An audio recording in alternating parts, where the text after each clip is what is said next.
تو قرآن کی حفاظت کے لیے اللہ نے اسباب بنا دیے ہیں.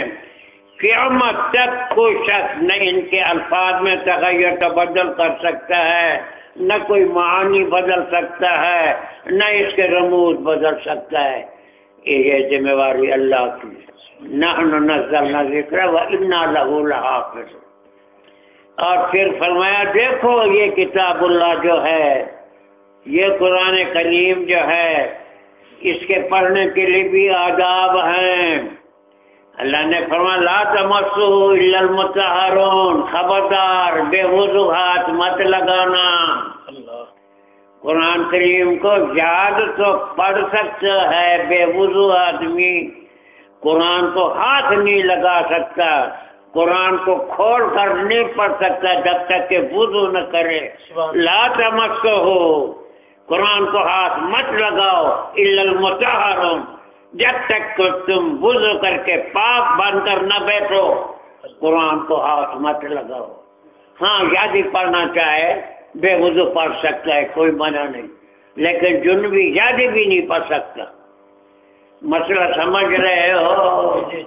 قرآن یہ کتاب. اور پھر یہ فرمایا دوسرا ادب یہ ہے جب قرآن کریم پڑھو ایک تو باوضو ہو، دوسرا یہ ہے کہ پہلے سب سے کہو اعوذ باللہ من الشیطان الرجیم، اے اللہ تیری پناہ چاہتے ہیں شر شیطان سے، تو بچا کے رکھ، ہمارے دل کے وساوس ختم کر دے، قرآن پر عمل کرنے کی توفیق عطا کر دے. اس نیت سے پڑھو تو اللہ تعالیٰ فرماتا ہے کہ جب تم کلمہ اعوذ باللہ کا پڑھتے ہو شیطان دوڑ جاتا ہے، بھاگ جاتا ہے. تمہارے دل میں خیال آئے گا شیطان کو تو خدا نے بڑی طاقت دی ہے، اس چھوٹے سے کلمہ پڑھنے سے شیطان کیوں بھاگ جاتا ہے؟ صرف اعوذ باللہ پڑھنے سے شیطان بھاگ جاتا ہے. یہ کیسے بھاگ سکتے؟ ہماری عقل میں تو نہیں آتی بات. اس کی میں مثال پیش کرتی ہوں. بچے گلی میں کھیلتے ہیں، کسی کے ہاتھ میں کھلونا ہے، کسی کے ہاتھ میں کھانے کی چیز. جو بڑا لڑکا آ جاتا ہے شریر ہوتا ہے، چھوٹے بچے سے زوری زور کھینچ لیتا ہے.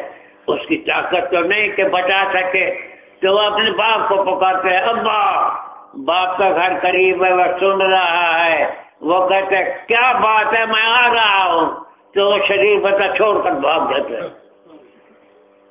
کیونکہ وہ سمجھتا ہے اس کا باپ آ گیا، اس نے بات سن لی ہے اور طاقت میں بھی زیادہ ہے، وہ آئے گا تو مجھے خوب مارے گا، دوڑ جاتا ہے. ایسے ہی جب تم اعوذ باللہ کرتے ہو، اللہ کو پکارتے ہو، شیطان کو پتہ ہے کہ یہ آلہ، یہ ہتھیار اللہ نے دیے ہے.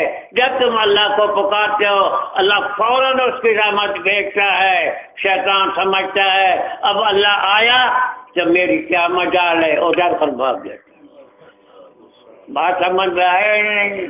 جیسے کہ شریف بچے سے چھوٹے بچے طاقت تو نہیں ہے تو باپ کو پکارتا ہے، ہماری طاقت نہیں ہے تو ہم اللہ کو پکارو.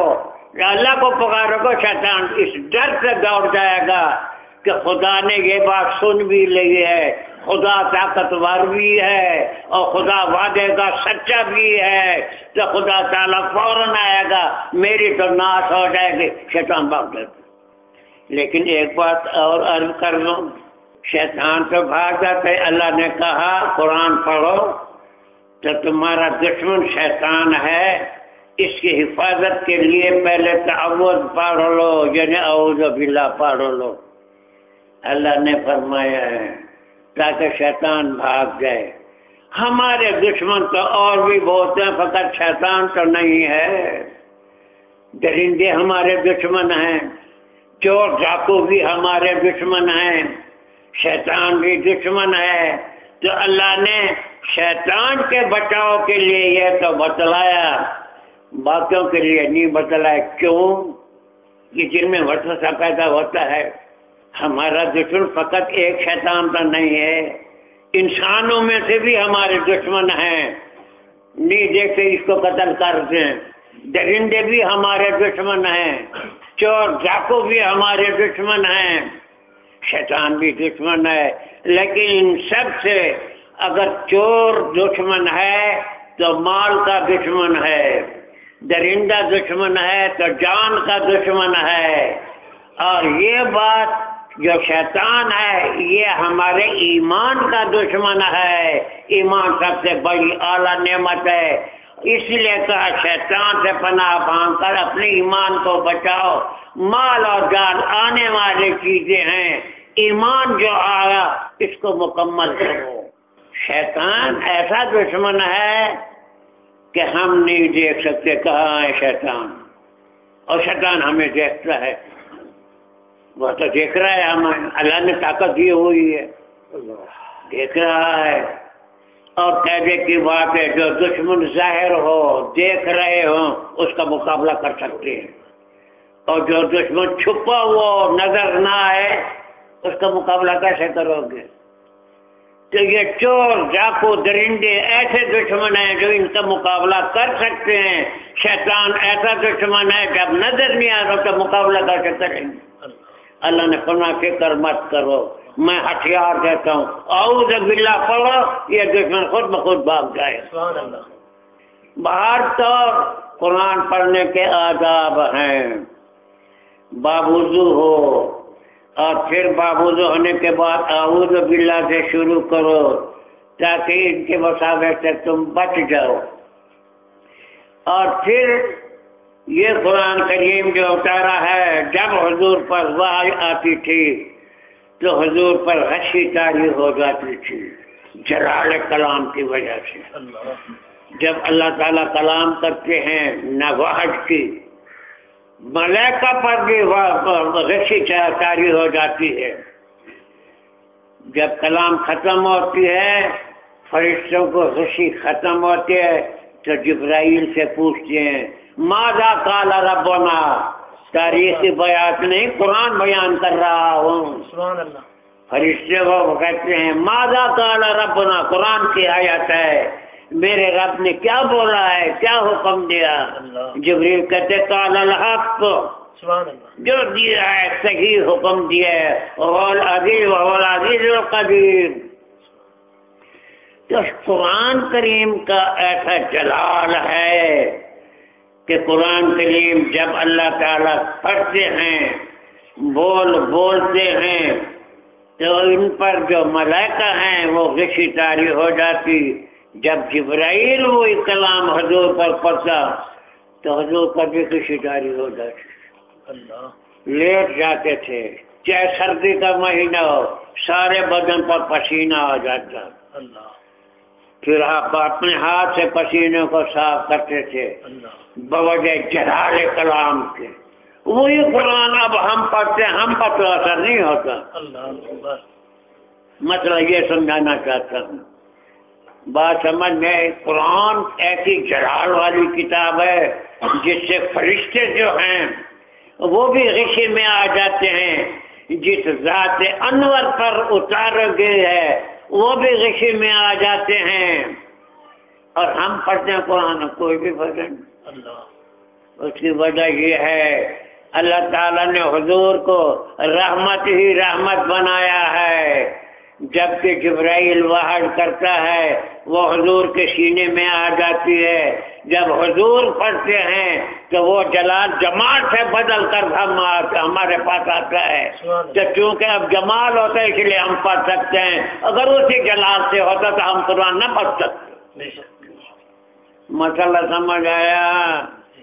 ہم بھی قرآن پڑھتے ہیں، یہی قرآن حضور پر نازل ہوا، یہ قرآن فرشتے سنتے تو ان کی حالت تو بدل جاتی، ہماری حالت تو نہیں بدلتی۔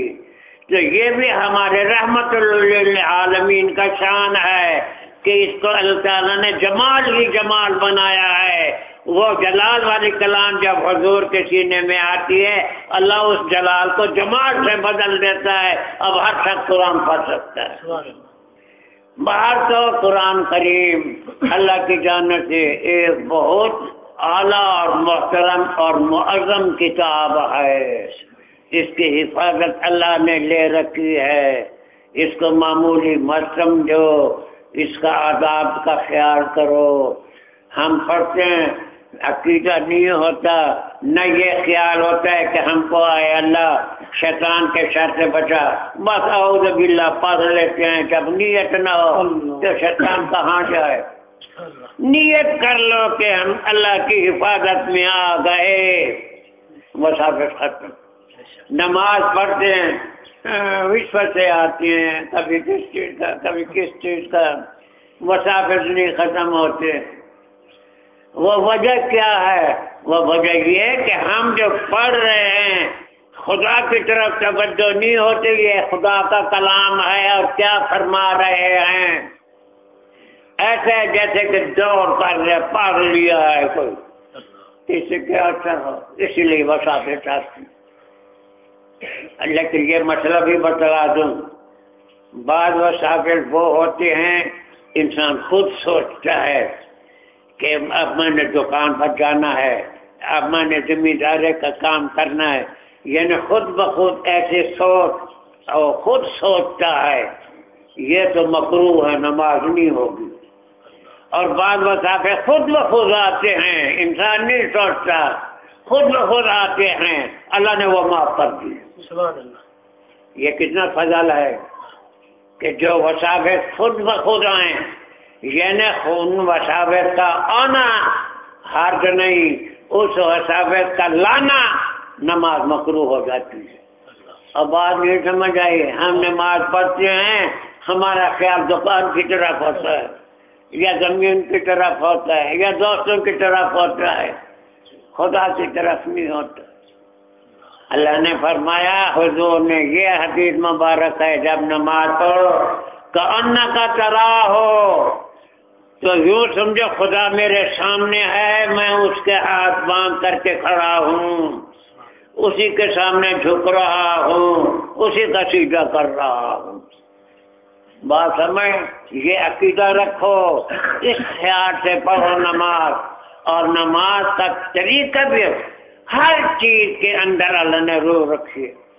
بات میں بات آ جاتی ہے، ارادہ تو نہیں تھا، آخر مسئلہ بتلانا ہے تاکہ آپ کو معلوم رہے.